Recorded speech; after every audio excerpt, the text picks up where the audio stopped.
Questions and Suffering.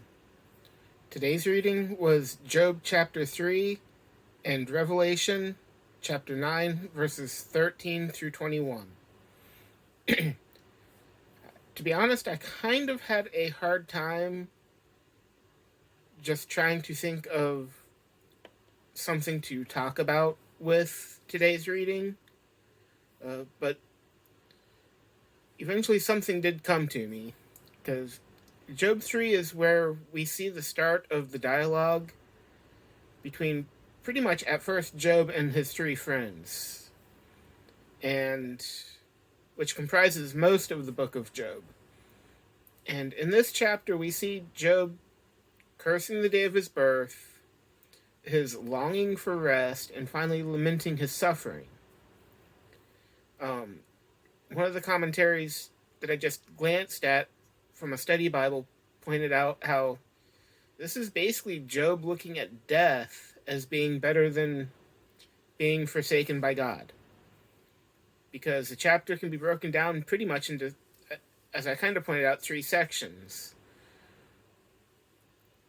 Job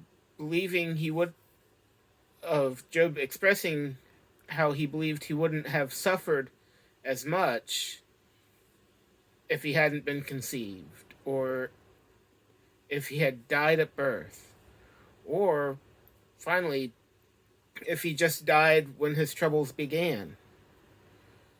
And while this view is not commended in the Bible, his questioning done honestly, through suffering, is also not really critiqued. Often when we go through suffering, we think it's sinful to ask why we're going through stuff, why it happened, to question God, to air our grievances before Him.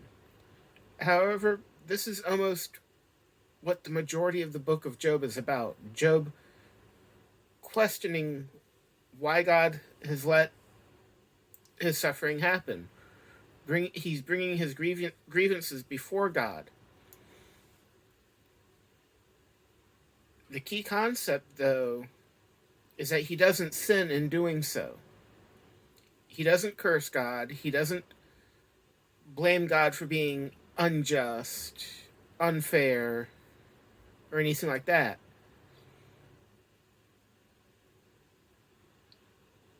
He also doesn't lose his trust and faith in God.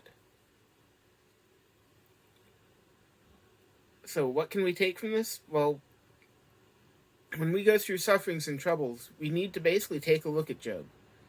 Feel free to ask God why. But remember, God is always there and is faithful to get you through whatever it is you're going through. Have a blessed day.